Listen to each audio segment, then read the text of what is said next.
ታየ የኔ ቆንጆ አፌ ቁርጥ ይበልልሽ። ሄርሜላ የብዙዎቻችንን ጥያቄ ነው ዛሬ ጠየቀችሽ። በመጀመሪያ ምርጫው የአብርሽ ነው ብላሻለች። ሲቀጥል ደግሞ እሱ ይፈልግሻል ወይ የሚል ጥያቄ ነበር የጠየቀችሽ ማለት ነው። እሰይ የኔ ቆንጆ ሩታዬ ማለት ነው። ይኸውልሽ የብዙዎቻችን ጥያቄ ነበር። አብርሽ ጋስ ፍቅር አለ ወይ ይወድሻል ወይ ጊዜሽን በከንቱ አታባክኝ ስንላት እኛ ቅመሞችን ኧረ አልሰማም አለች። የዛሬው ጥያቄ ሩታዬ አንጀቴን አርሶኛል። የኔ ውዶች እንዴት አመሻችሁ? ደህና ናችሁ ወይ? ሁሉ ሰላም የሩታዬ እህቶች ማለት ነው። ሁሉ መልካም እንዲሁም ደግሞ የኔ ቤተሰቦች አማን ነው ወይ? እኔ ጋር ሁሉ ሰላም ነው፣ እግዚአብሔር ይመስገን። እንግዲህ ሄርሜላ በቀደም ሩታን አግኝታት ውሳኔሽን አሳውቂኝ አንድ ቀን ሰጥቼሻለሁ የሚል እንግዲህ ለሩታን ምናል እንደምትፈራት የሁላችሁም ታውቃላችሁ። ሩታ እኮ ለወንዱም ለሴቱም ስጋት የሆነች ልጅ ይመች ሩታዬ የኔ ቆንጆ። በነገራችን ላይ ማዘርም እንዲህ ዝም ብዬ ሳያቸው የሩታ እናት ኃይለኛ ናቸው። ሩታ ይመስለኛል ወደ ማዘር የገባች ይመስለኛል። የእውነቴን ነው የምላቸው። ኃይለኝነቷ፣ ነብርነቷ፣ በዛ ላይ ደግሞ ሴቱም ወንዱም እንደተንበጫበጨላት እናቴ ትሙት። ሩታዬ አድንቄሻለሁ። እኔ ትናንትም ተናግሬያለሁ። ከሩታ መወደናት ነገር ኃይለኝነቷ፣ ነብር መሆኗ ማለት ነው። እና ሄርሜላ መቼም እንኳን አብርሽን ወደ ራሷ ለመውሰድ ቀርቶ ቀንም ማታም ሩታ የቤት ስራ ጭንቅላቷ ላይ የቤት ስራ ሆናባታለች። ዛሬ እንግዲህ ውሳኔዋን እንግዲህ ልትነግራት መታ ነበር። የሩታ ጥያቄ ግን ትልቁ ጥያቄ ምርጫው የአብርሽ ሆኖ ግን እሱ ይፈልግሻል ወይ? ምርጫውን ለሱን ተው፣ ግን እሱ ይፈልግሻል የሚል ጥያቄ ነበረ ሄርሜላን የጠየቀቻት። እሱን ለኔ ተዩ፣ በፊትም ሳፈቅረው እሱ ያፈቅረኛል ብዬ አይደለም ያፈቀርኩት። አሁን ግን ያንቺን ውሳኔ ነው የምፈልገው። ከዚህ በኋላ ውሳኔሽን ካሳወቅሽኝ በኋላ አለች። አንድ ኦዲየንስም አንድ ሰውም እንዲናገረኝ አልፈልግም። በአብርሽ ምክንያት እንደዚህ ያረግሽ፣ በዚህ ወጣሽ፣ በዚህ ገባሽ እንዳይሉኝ።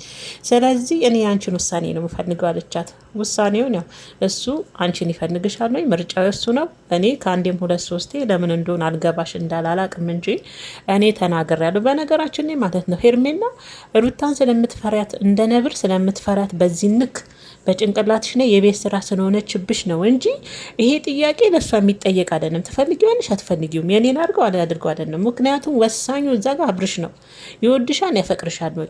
የአንቺ ባል ወይም ደግሞ የአንቺ ፍቅረኛ ለመሆን ዝግጁ ነው ወይ? ውስጡ አንቺን መቀበል ይችላል ወይ? ከሩታ ጋር ያለው ነገር ተቋርጦ አይደው የሚለውን አብርሽን መጠየቅ። ከዛ አብርሽ ላይ ነው መስራት ያለብሽ እንጂ ሩታን በቀን በቀን እየጠራሽ ገና ለገና ፍርሃት አድሮብሽ አብርሽን ትፈልጊዋለሽ ወይ? አትፈልጊውም ደግሞ ነግራሻለች።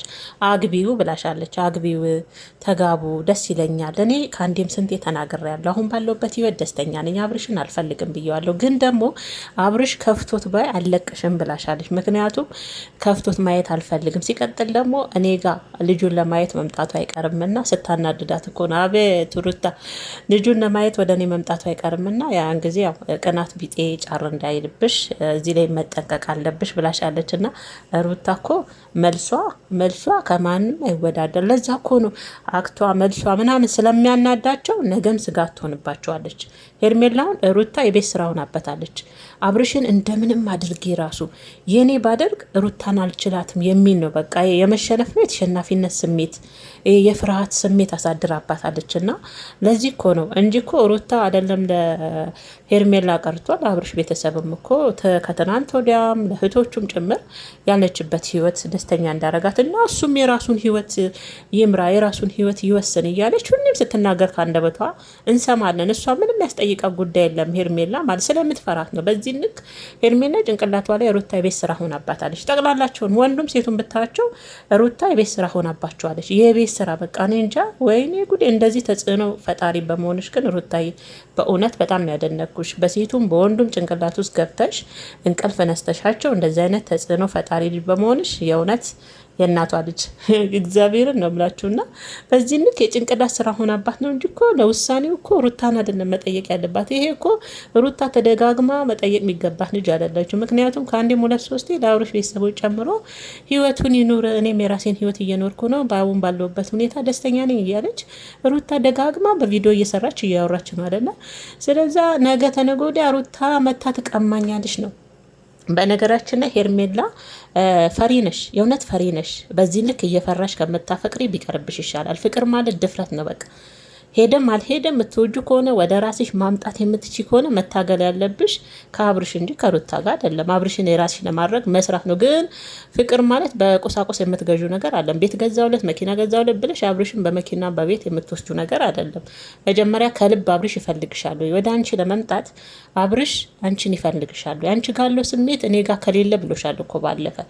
አንቺ ጋር ግን አንዳንዴ በመላመድ ነው ፍቅር እንደዚህ ነው። ያው ስንት ጊዜያችሁ ነው? ስንት ጊዜያችሁ ነው አንቺና አብርሽ? በመላመድ ቢሆን እኮ ገና ድሮ አፍቅሮሽ ወደ አንቺ ይመጣ ነበር። በዚህ ልክም ሚስቱን አይለምንም። ወደ ፍቅራችን እንመለስ፣ አንድ ላይ ነው፣ ልጃችንን እናሳድግ እያለ በዚህ ልክ አብርሽ የበፊት ሚስቱን አያደክምም ነበረ።